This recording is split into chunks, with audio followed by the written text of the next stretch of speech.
Good afternoon. We're going to go ahead and get started. It's just a few minutes after noon, so we want to make sure we stay as close to the schedule as possible.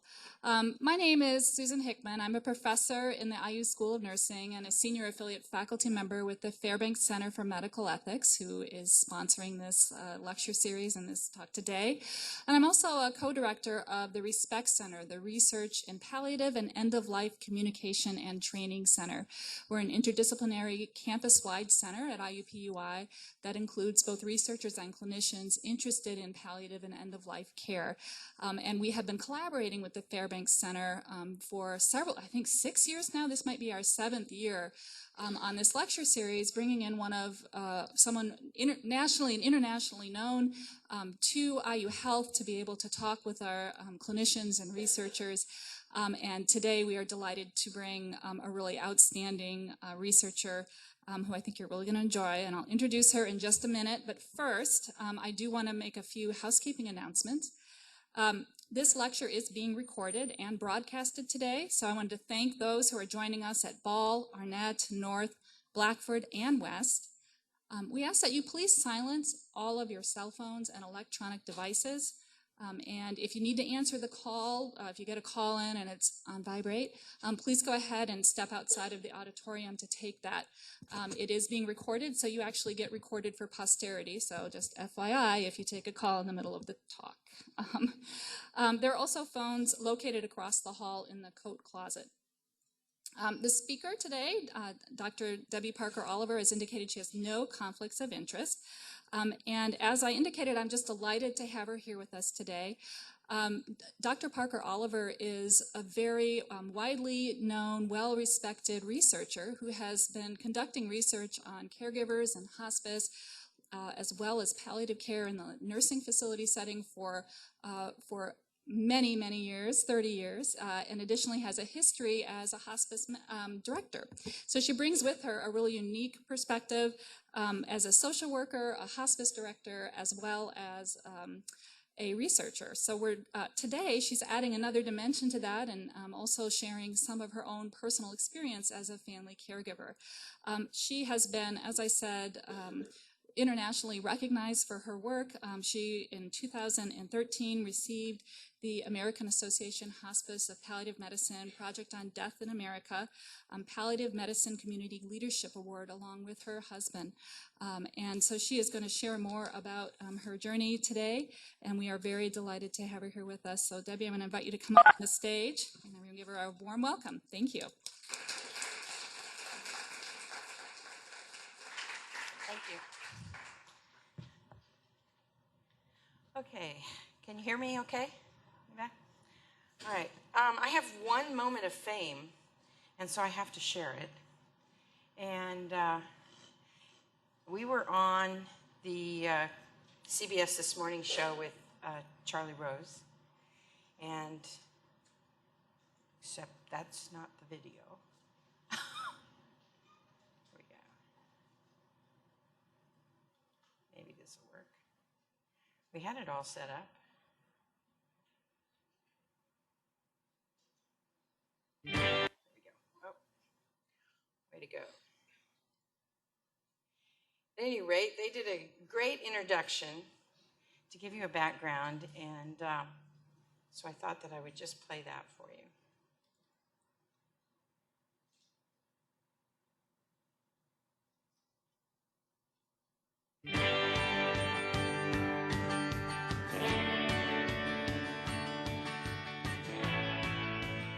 In today's Health Watch, learning how to live and how to die.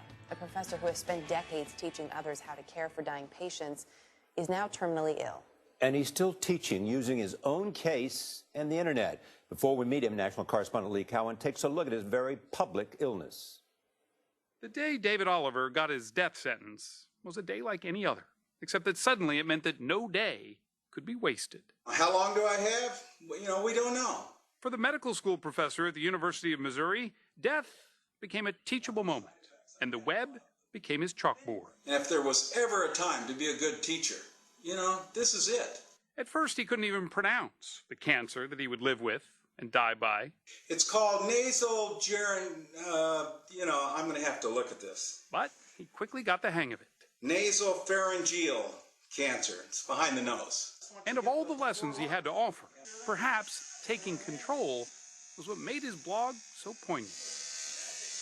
If he was going to lose his hair, it was going to be on his terms, not the cancer's. Here's looking at you. See you around. These medications... His lectures outline his cocktail of chemo, their grim side effects, and the upside of fighting through. But maybe a little nausea is not so bad on the other hand, you get a chance to go see your grandson play in the state championship football game in St. Louis, Missouri, which I'm going to do. It's important. You got to choose. He's somber, he's funny, but most of all, blunt. It's not curable, but it is manageable. And, I could get 3 to 5 years if the chemotherapy works. 6 months if it doesn't. In the few short months of treatment, the difference is painfully obvious, especially compared to that first day. We're going to get through it, and it's going to be okay. It's going to be all right. His positive attitude is infectious and instructive. If there is an art to living, he's teaching there's an art in dying, too. For CBS This Morning, I'm Lee Cowan in Los Angeles. One of the best parts about that is we got to follow Brad Pitt that day. That was pretty exciting. I want to thank the Respect Center for bringing me here, and to Laura and Susan and Greg and Joan for your hospitality. It's been a lot of fun, and I've enjoyed meeting many of you. Also thrilled that the weather has been amazing and that I come following a Chiefs victory. Never fear, I was also cheering for Andrew Luck because he's my fantasy quarterback, and I got both dreams. What a deal. Today's talk is a little bit different than what I normally do because I'm blending what my science knows and what my personal life told me and what I lived. It may be a little emotional. I warn you in advance. I've had that experience, and if you are emotional, that helps me. So don't fear that. Projection is a very real and amazing thing. There's what I define as a lived moment, a moment in time where you go into it as one person and you come out as another. And certainly the diagnosis of cancer did that for us. We were, I think, the fairy tale couple in many, many ways. A blended family. My husband was much older than I was. But life was wonderful. Our goal was to see the world, raise our children. We had done all of that. And all of a sudden, out of the blue, in one lived moment, things changed. David became mortal, and I became a caregiver. Our children's priorities changed, and our grandchildren had to grow up. And the time in our family was forever marked before cancer and after cancer. David was diagnosed only 2 months after he made this ride for Alzheimer's disease, trying to get Congress to fund it, and I'm very happy to say that that has happened. At 69 years old, at the time, he was in probably the best shape of his life, bar maybe the 2 New York City marathons that he'd run. My career was nearing its peak. I was in the middle of my first R01 research project on hospice caregiving. And 3 months later, he would be bald, weak, napping every day, and calling me his #1 caregiver, which took the place of the term wife. Think about it. Isn't your worst nightmare that that person that you love most in the world gets cancer? Not yourself, but that person that you love most in the world. For we'd rather be ill ourselves than to watch someone else that we love die. And indeed, that was the case with me.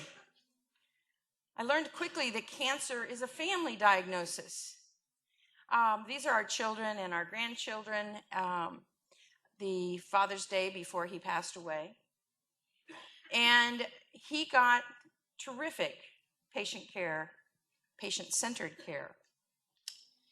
He got chemotherapy, radiation therapy. He had a great healthcare team. And the rest of us were on our own. There's no family-centered care. And I suppose that's the crux of my message today.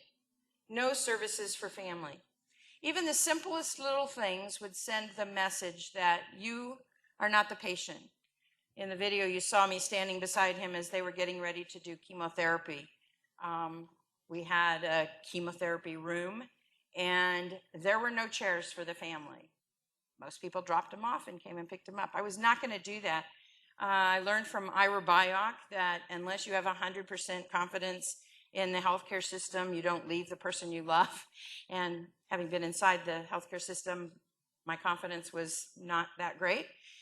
So for 8 hours, every 21 days, I sat on a little round exam stool that they'd wheel in from elsewhere so that I could be at his side. The message being, I was in the way, I was extra. And nobody asking if I needed anything or if everything was okay. You know, in fact, when we first met our social worker, which is odd, being a social worker, and she found out that I was a social worker, the response was, "You don't need a social worker." Not true. Whose role is it on the healthcare team to take care of the caregiver? Whose job is it? I'm conducting a study right now in palliative care. I met with a palliative care team. I've met with a couple of palliative care teams.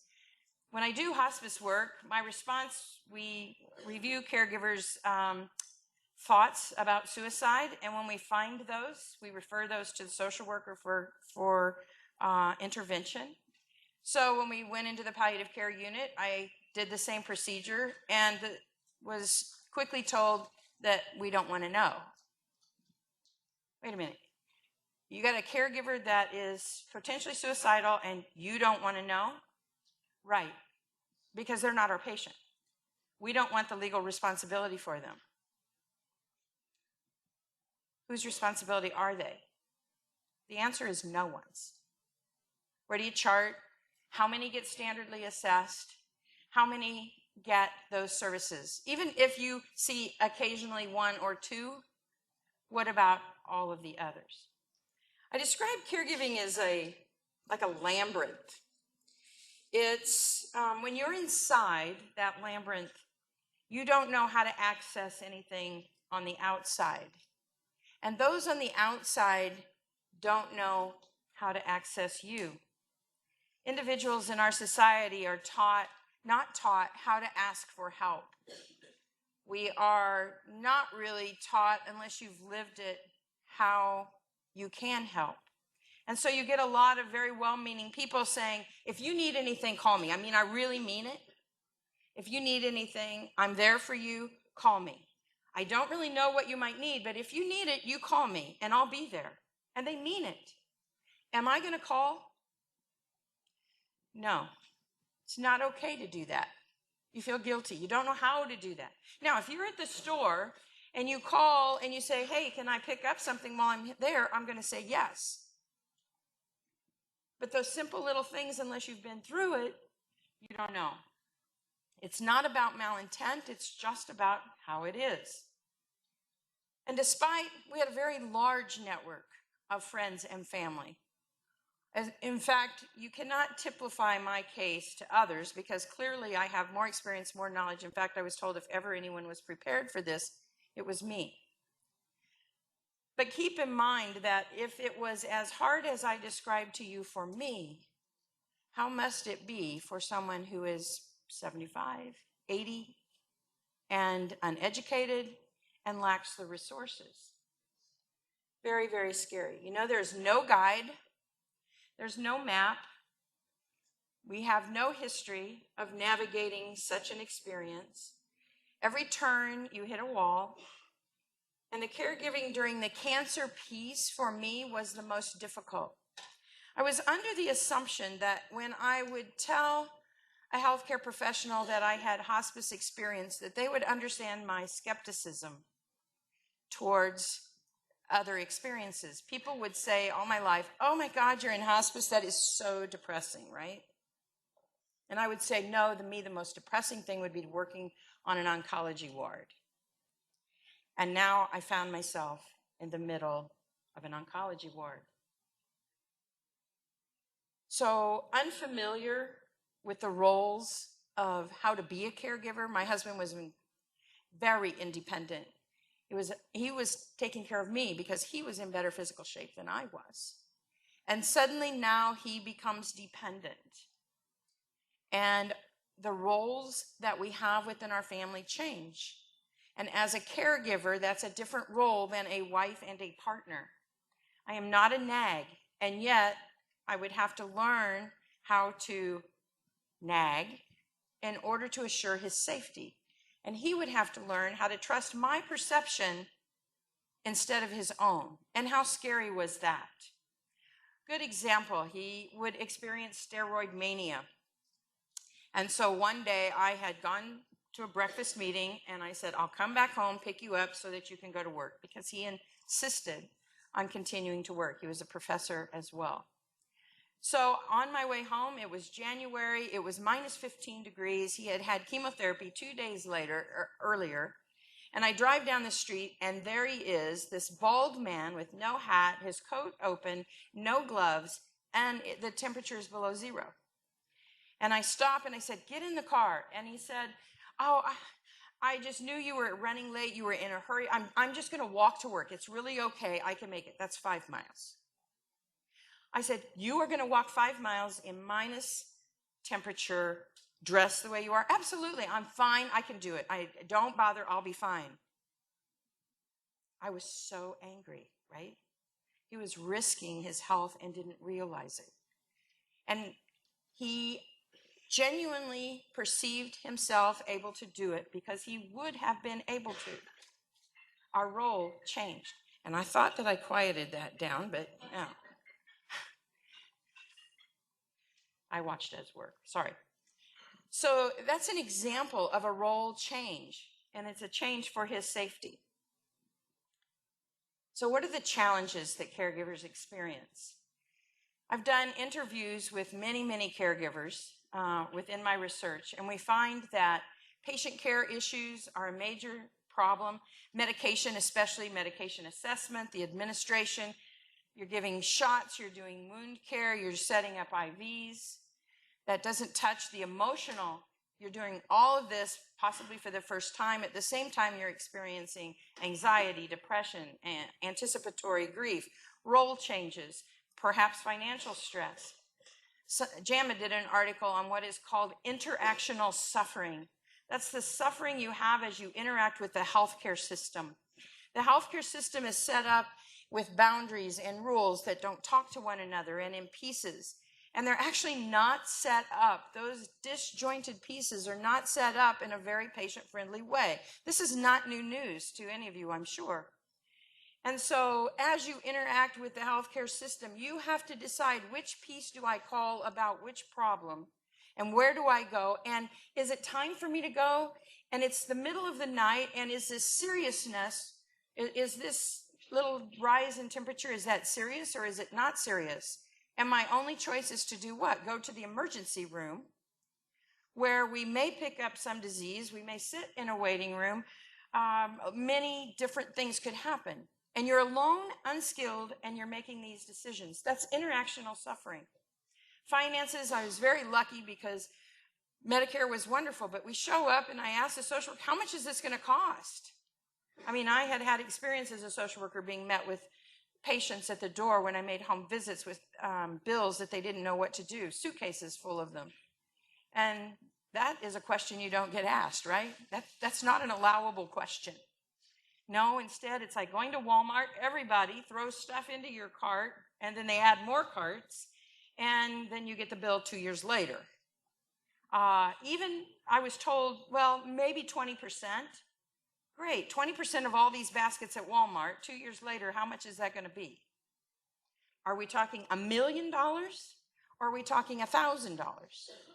Or somewhere in between? Who knows? No one can tell you. When my husband died, I lost about $2,000 a month in income. Now, I'm a successful person and I'm independent, but what about if I wasn't? That income is a huge loss and a huge change. And then personal health. We all experience, we know that there's increased mortality and morbidity. So what does the evidence tell us about caregiving? Believe it or not, there's a lot of research on caregiving. It's been done for a long time. And it's all very, very consistent. My own research has found that 1/3 of hospice caregivers, after they've gone through the gamut of treatments and the longer caregiving journey, once they're finally enrolled in hospice, that 1/3 will screen as moderately or severely depressed. That's dependent largely on age, gender, diagnosis, and if they reside with the patient. How many hospices screen caregivers for anxiety and depression? How many palliative care programs screen caregivers for anxiety and depression? How many oncology programs screen caregivers for anything? The anxiety, we know, is also predictive of the caregiver's reaction to the experience. The more anxious, the more negative the experience. We also know that the social networks surrounding caregivers shrink. So right as you need help the most, it becomes less. The closer to death, the more hesitant people are to come by, the more hesitant they are to call, the more helpless that they feel, and the more alone and isolated you feel. And perhaps the more the patient wants to isolate themselves. That happens too. And we also know that the quality of life on all levels drop, social being the most. The social quality of life, the emotional quality of life, the physical quality of life, and slightly the financial will drop, all within the hospice experience. So the bottom line is we have enough science. We have enough evidence that caregiving in itself could be a diagnosis. And we have no standard assessment, let alone treatment. Huffington Post 2 weeks ago, great article. No one gives a rat's ass about family caregivers. Clearly written by somebody who has just been a family caregiver, right? 34 million family caregivers. It's not a small number. 34 million. And we do $500 billion of estimated care, doing jobs that nurses and other professionals are paid for and are trained for years to do and are licensed to do. And family caregivers are learning it at a moment of crisis. And within your team, who do you get the most angry at when things go wrong? It's always that dysfunctional family, right? That non-compliant spouse who won't give that pain medicine or won't do something. Now, why do we think that's happening? We dress wounds. We care for bodies that used to look one way and now look completely different. We empty urinals. We give injections. We administer medications. We start IVs. We measure bed sores. That's fun. We assess pain some magically way without knowing. And we determine if a need is emergent or not. We brush their teeth. We comb their hair. We make sure they have their pills. We become nutritional experts at trying to cook things that they may or may not or can or cannot eat. And we take on the responsibility to make them safe, like making the judgment, can they drive or not? Driving is a sacred right in this country. Hardest thing I ever did was take away David's keys. My son and I were driving with him, and he turned again on right when he was taking massive steroids for the chemotherapy, and he turned the wrong way on I-70, going down the exit ramp. It was at that point we both determined that it was time to take the keys whenever he was on those kind of steroids. He saw no problem and laughed, wanted to laugh it off because he was a funny guy. Was not funny. It's our job to put our lives on hold, to put your career on hold, and to not complain, but just to do it. Your home is a sacred place. Your home is your castle. It's where, when you've had a hard day from work, that's where you want to go. My home turned into a hospital. Lucky that we have all of these great technologies that can make that happen. But where do you escape when your home is a hospital? Luckily, my bedroom was big enough that we could cram a hospital bed inside, and a commode, and a CPAP, and an oxygen concentrator, and all of the little tools. When David died and they brought all the stuff out of the house and they put it in the driveway to put it on the truck, I was amazed, totally amazed. And homes are not always designed for this kind of equipment, and somehow you figure it out and you do what you have to do. We are untrained to assess these things, and there are so many decisions made by people who are experiencing psychological distress themselves. We had hydration, emergency room visits, embolisms, hematomas, transfusions, radiation, all in the effort to manage these symptoms and this disease. And medication is by far the most challenging. I studied pain management. I've written about pain management, got a lot of research on it, a lot of research about caregivers' fears. That's what my clinical trial that was going on at the time was all about. Caregivers' fears about managing pain. Largely, we don't know how to assess pain. I love this picture. He loved this ice helmet and the ice pack so much that my grandson still to this day will get an ice, and he was just 1 year old. He'd get an ice packet and put his face. And he'd say, I'm not hurting. I just feel better with it. Why didn't it click? It didn't, despite my training. Medicines, look at them all. We had patches and injections and liquids and pills. And why do they make all pills little and white?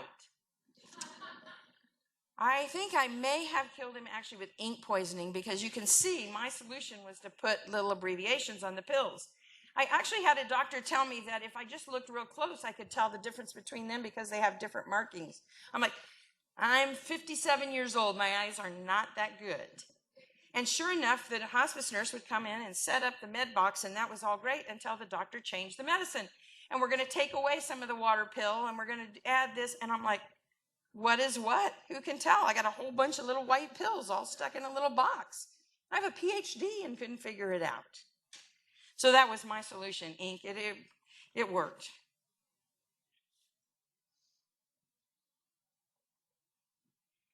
If it was that hard for me, how hard must it be for someone else? All of these things going on at the same time that you're grieving because you're going to lose. You have lost your future dreams. You have lost what you knew about that person. And you know what you're about to lose when they die. Anxiety, depression, I've talked about. Role changes I've talked about, and that fear of safety. I knew David defined his advanced care plan in a very simple way that he was sure that we would never forget. He coined a term, hope. He used to tell me, I want to die well. Okay, I read Ira's book too. What does that mean? I want to die well. Great, I need more specifics. So he thought about it, and he came up with the acronym, ironically, it's called HOPE. Die at home. Die surrounded by others. Pain-free and excited until the end. Those were his criteria. Home was number one. Okay, I'm a former home care person. I'm all about home, and I'm all about hospice. But I knew if he broke his hip, it was done, that wouldn't happen. So trying to get that man to use the walker when in his mind he was still the 69-year-old marathon runner was very, very challenging. Or the bathroom, when we went from being, when he couldn't lift his leg anymore, to get into the shower because our home, even though it's senior housing, was not built with accessible bathroom, was very, very challenging. Surrounded by others. Luckily, we have a large family. Pain-free. How do you define pain-free, David? Do you want just a little bit of pain so that you can be alert and talk to us? Or do you want, I want no pain. Knock me out. Thank goodness we had that discussion, because the point at which it came that I had to make those decisions, it was easy. He had told me, err on the side of giving me more. Cool. Not everybody has that. I did a study. One of the quotes I'll never forget is, "I'm not a doctor. I don't know if I killed her or what." And the impact that that has on bereavement is huge. So fears of safety are very, very real. Why do caregivers stay quiet? Well, clearly the patients have lots of needs. So you go into a doctor's office and you have a lot of complications, unless you listen to the patient. Because what happens? They're a good patient. My husband made YouTube videos about things that he was experiencing. He'd go into the doctor's office, who happened to be his best friend, which is a whole nother topic. And he'd go in, "How you feeling today, David?" "I'm fine. I'm absolutely fine." I'm like, "Really? What about the fact that you were up puking all night last night?" "Oh, that's okay. It's all managed. It's all managed." So all the focus has to be there. That's one reason we don't talk about it, and it's a very legitimate reason. You only have 15 minutes. I teach my medical students that all the time. I think even more importantly is that the emotional pain that we are feeling, those emotional challenges I talked about, are so strong that you truly believe that there's nobody else in the whole world who can take it. And so you keep it in. Nobody else can handle that pain without drowning. And you believe that. Or if you crack my dam and you're not prepared, you will drown in my tears. It's also very selfish to complain, right? He's dying. You're not. "Oh, yeah, I am." Everything changes. Very important. No one really asks, and no one really wants to know. When I was looked at, I could tell I was everyone's worst nightmare, because nobody wanted to do that journey with me, right? Aren't we all afraid? As I said, this is your worst nightmare. And so if they knew how I really felt, they would be even more afraid. And you would get that sense. Even though I worked around and had very good friends in medicine, it's just how it is. So what do? We know that we have enough science that this is a diagnosable problem. And we know that people aren't getting help. So how do we help? There actually are a lot of tested interventions, and I've been working on some of them. We know that if we educate people and teach them coping strategies, and we teach them how to be prepared, that helps. We're pretty good about teaching the technical pieces. You saw my husband's stomach all bruised up because we had to give injections for a pulmonary embolism that he had. And that's a very painful shot. I'd never given a shot. Nurses were great. They taught me how to give the shot. They didn't teach me how to inflict pain on the person that I love. I'm a social worker. I did that on purpose. I don't inflict pain. I would cry every time. He would cry every time. We would cry every time. If somebody had said to me, "This is kind of like when your child would get hurt and you'd had to do something to help them, even though it hurt," maybe I could go back to those coping mechanisms that I was used to. But there was no addressing those emotional issues at all.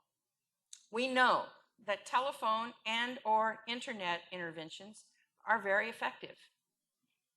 We did a randomized control trial, and every intervention helped improve the quality of life, even the attention control, which was just a friendly visitor. Why? Because it was something. It's that simple. And we know that things like problem solving, shared decision making, which gives a person a feeling of some control, there's cognitive behavioral interventions, support groups are magnificent. And research study after research study has shown that they specifically hit depression and anxiety and loneliness. And yet, we don't often do them. And why? We don't even do assessment, let alone does the caregiver have a care plan. So here's a very simple thing that can be done. So simple. Just acknowledge that this is a problem that's worthy of the assistance of your healthcare team. Every caregiver, every single one. They don't all come from fantasy relationships. Many are filled with a lot of problems in the history of the past, which makes it only more difficult. Somebody on your team should pay attention to the caregiver and validate them. So simple. Just say, how are you doing today? This must be hard for you as well. And no one else is saying that.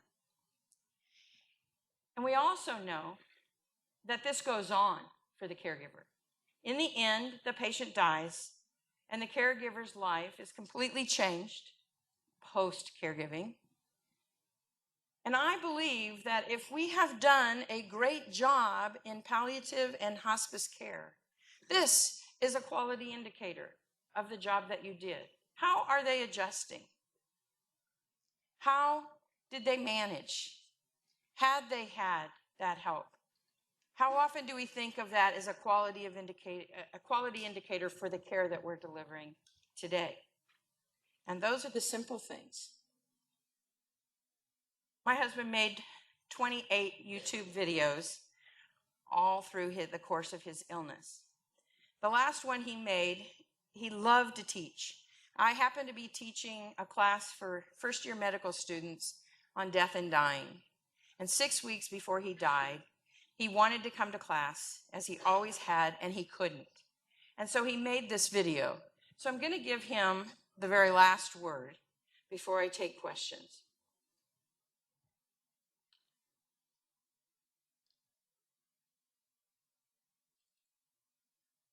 I'm David Oliver, and if you haven't guessed by now, yeah, I'm related to the professor this morning who's lecturing to you. But I'm pretty close to her, and I've been the recipient of her care. I've been the patient with the terminal disease, cancer, and she's been the caregiver, doing the best she can with this crotchety old guy. Caregiving is really a difficult thing, and I've been an advocate and very open about the need for doctors and nurses and providers and others who have cancer and caregivers themselves, that there are really two patients in this drama, the person who's dying and the caregiver. And I'm convinced it's the caregiver who suffers the most. I mean, after all, in the end, the person with cancer, I'm going to die. But Debbie's going to be left alone. What kind of reward is that after all the stress she's been through? I mean, from the day that she took my keys away from me because of medications and morphines and steroids that I had to take and other medications. So I couldn't drive, so she had to drive me everywhere. And then keeping those medications apart from each other takes great skill. I'm not so sure a PhD even really helps you with that, because there are different colors, and sometimes they're the same color, the same size, or different size. And one has one professional medical name, and one has a local jargon that's used for its name, and it's very hard to tell them apart. And you're taking a lot of these medications. I think Debbie can tell you, since she gives me my medications, but I think there's 19 a day. I think in total, I'm taking 19 different medications every day at different times of the day. In the morning, at noon, 2 o'clock, 4 o'clock, and when I go to bed. And then, as I'm in hospice now, I'm in the last stages of living, and things change. I mean, it's not like you get this caregiving down pat and then it's over with. It changes. Right now, my feet, for example, I won't show you because lift them way up. Maybe you can see how swollen they are. I mean, they're just really huge. And the fluid, the gravity, is pulling all that fluid down there. And, you know, they tingle, and they're kind of sore. But there they are. And every night I soak them, and Debbie puts lotion on them. She rubs them down, and oh, it really feels good. It's like getting a massage. Well, it's really what it is. But it takes time, and it takes work.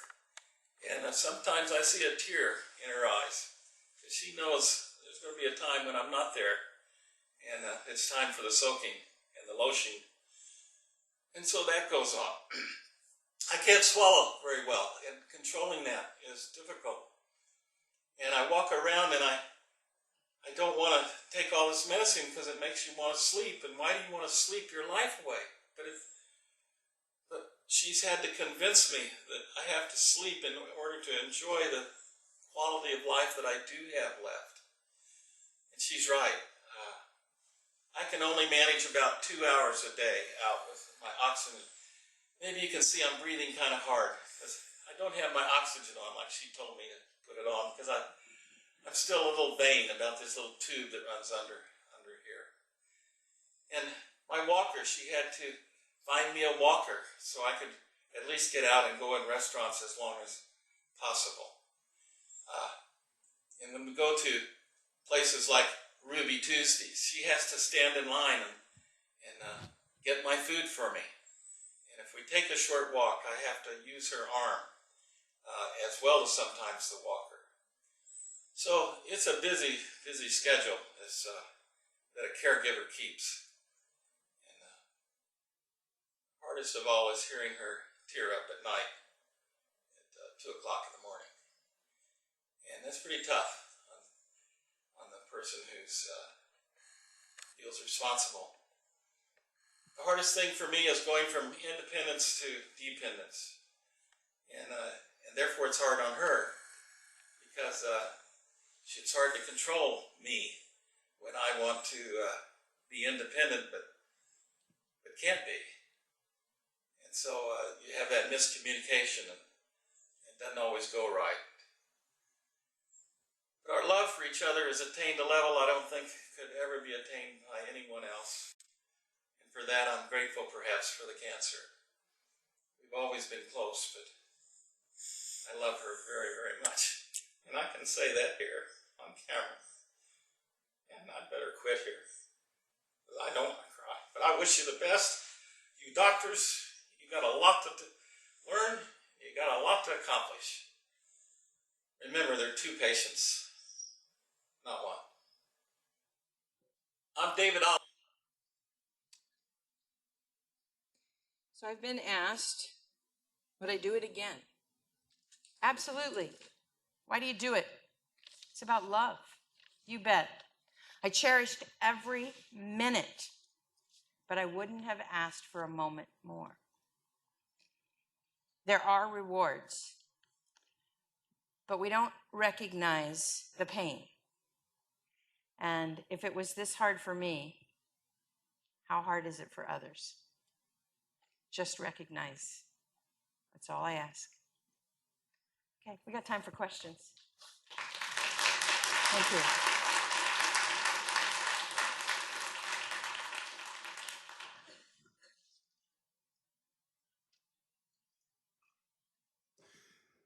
So Debbie, first of all, thank you for giving us a glimpse into your life, your journey, the struggle with your husband, and then to be able to share, to provide a teaching moment for us to hear about the needs of family members. And so I want to ask you personally, as you were going through this journey and are continuing to go through this journey, what did you need as a caregiver, specifically as you're going through a journey? And then perhaps that can be mirrored as we look at other families who are in the room like you with your husband. Thank you. Thank you for that. That's a great question. And what you need is not a lot. It's validation above all else. I thought I was crazy as I would go into a physician's office and David would say everything was okay, and I knew that he was deteriorating. And no one asked me. I was with him all the time, and no one asked me. And when I made a statement, I was made to feel as though I was exaggerating or imagining. And there is research out there that shows that physicians who know a patient very well are the worst at prognosis, and I'm here to testify to that. I knew that he was going downhill. No one validated that except the hospice nurse. No one on the healthcare team. No one said to me at the very beginning, "What are you afraid of?" So I advocated for myself, which is difficult. Even as a trained advocate, I advocate for others, not for me. And I was worried about terminal hemorrhage. Because I was a hospice director, I had a nurse who witnessed a terminal hemorrhage in a patient. And she came back and I debriefed with her. And as soon as I found out we had tumor near the carotid artery, I was horrified. And I would ask my friends and all of the palliative care physicians I knew everywhere about that. And the response to me was, "Don't worry, it's really rare, it's not going to happen." Sorry, that didn't do it. So then I went to the literature, the joy and the problem of having a PhD. And I would then send them articles about it, to which they chose not to respond. When hospice came, the hospice nurse did all of the admission stuff with my husband, and she turns to me and she says, "Debbie, what can I do for you?" I said, "I'm worried about terminal hemorrhage." She says, "Great, let's talk about that." Are you kidding me? Go to Walmart, buy as many black towels as you can, station them around the house, but most importantly, know two things. One, it's going to be quick and he is not going to suffer. And secondly, it's going to be messy, but you'll get through it. I never worried again. And I got a lot of black towels. How simple. Because she heard what I said, and she didn't try to argue, but she validated that. And finally, my daughter is a NICU nurse, and she came home in January and talked about the massaging of his legs, and they were just terribly swollen. And she said, "Mom, you need to be massaging these legs. You might be able to get to get some of the fluid down." What I learned in hindsight is that that wasn't the important thing. The important thing is that was an act of intimacy and touch that she suggested, and everyone in our family looked forward to their turn doing it, including my 1-year-old grandson, who would get lotion on his hands and help. Now, that was the highlight of the day in our family, and it gave us a sense of control and special moments. And gosh, it would have been nice if somebody would have told us that. It's little things like that. But thank you for asking. That's a great question.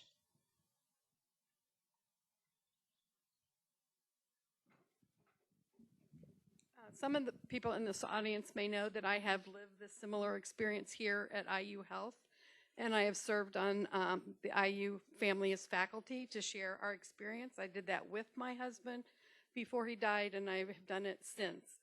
And so I just want to thank you for sharing that side of the story that a lot of people don't always hear about or do about. But when we were doing family as faculty once up at the North Hospital, and my husband couldn't go physically, so he went by phone, and I was giving some of the scenario, and the nurse that asked us to come speak pointed out to the audience, "Did you hear how Joellen speaks of her pulmonologist?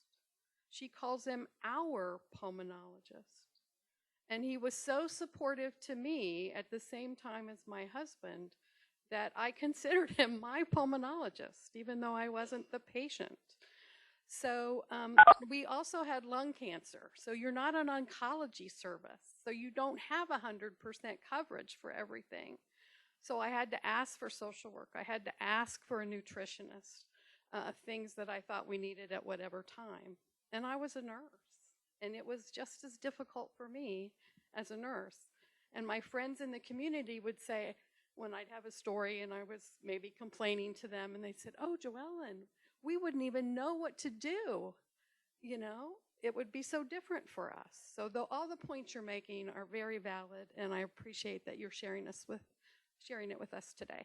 Thank you. And I've sat in rooms with support groups with other caregivers. This is not unusual stuff.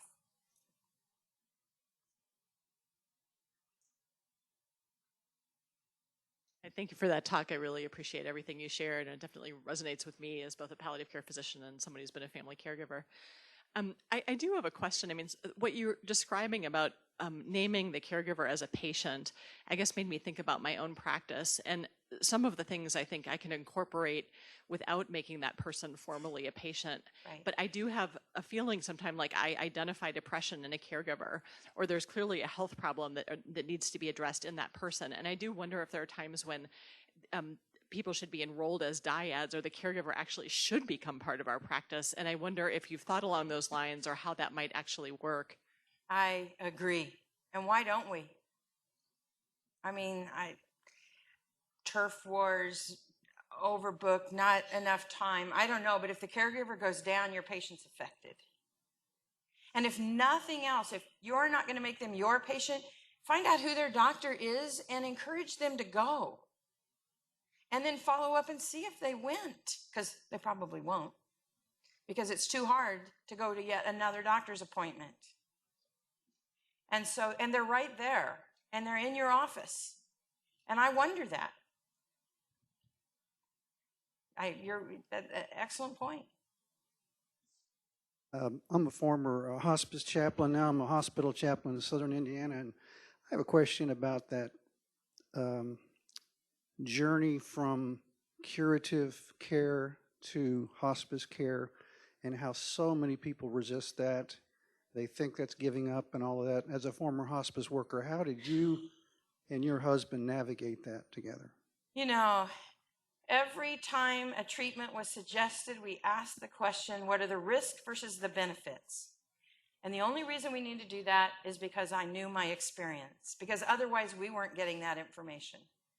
The physician, the oncologist, a year later, he lasted 42 months after his first diagnosis. After the chemotherapy, the cancer appeared a year later, and the oncologist said, I want you to start, we'll do chemotherapy and radiation concurrently. We'll do it every day for X. And he's like, forget it. It's not going to happen. I got a bucket list, and we're going to focus on the bucket list. Later, he had to get palliative radiation because we had such nausea involved. It was hitting the brainstem.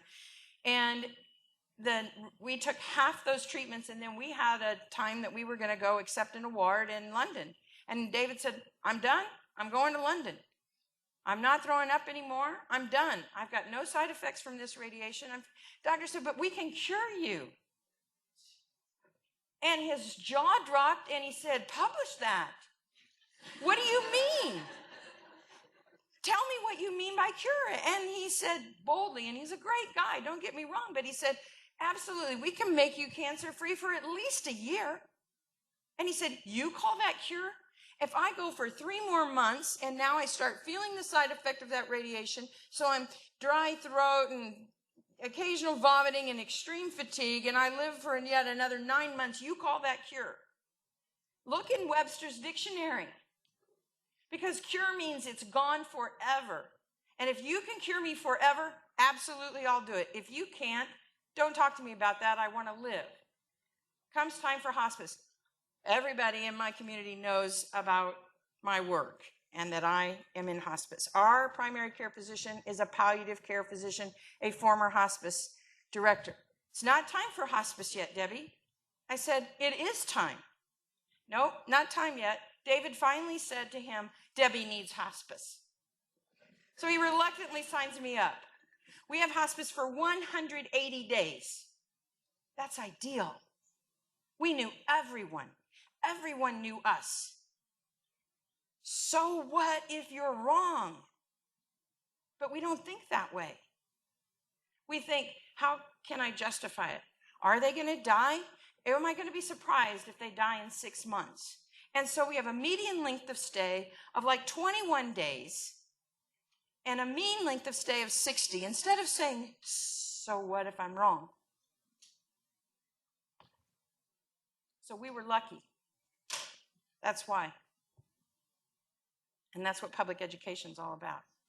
And every one of those stops along the journey was very different. I think we have time for one last question. Thank you so much for sharing with us. I'm a pediatric oncology fellow and an ethics fellow, and as I'm hearing, your story and what you are doing now, I think about, what resilience you have, and even for someone who has worked with dying patients, this experience must have been traumatic. And my question is, what do you attribute that resilience to, and what can the healthcare team do to build resilience in caregivers or to support that? For me, the joy of working in hospice for all those years is that I knew people who were heroes that did this. So the Christmas before he died, which is about 3 months before he died, was a low point. It was not a good Christmas. I was awake at 4 a.m. and went to walk my dog. And I'm like, I can't do it. I can't do this anymore. And then all of a sudden I remembered Mary and Joan and Jason and Sarah. And I'm like, they did it. And they had a whole lot less than you. And they were 80 years old. And they did it for longer. And they had grumpy old men as their patients. And I had a saint. So how can you not do it? But I was privileged to have walked that journey with other people.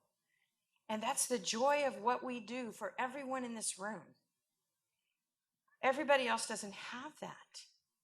And I was able to draw on that. And I honestly don't know how else I could have done it. And so I realized at that moment the times when I had shared with patients other people's stories and normalized their experience so that they knew that even though they felt very alone, they were not very alone, that might make a difference. But it's something we got to dig deep for, and resilience is what it's about, and you got to support that and enable that, and we don't do it. And nobody knows that better than Joe. Thank you very much. May we thank you very much.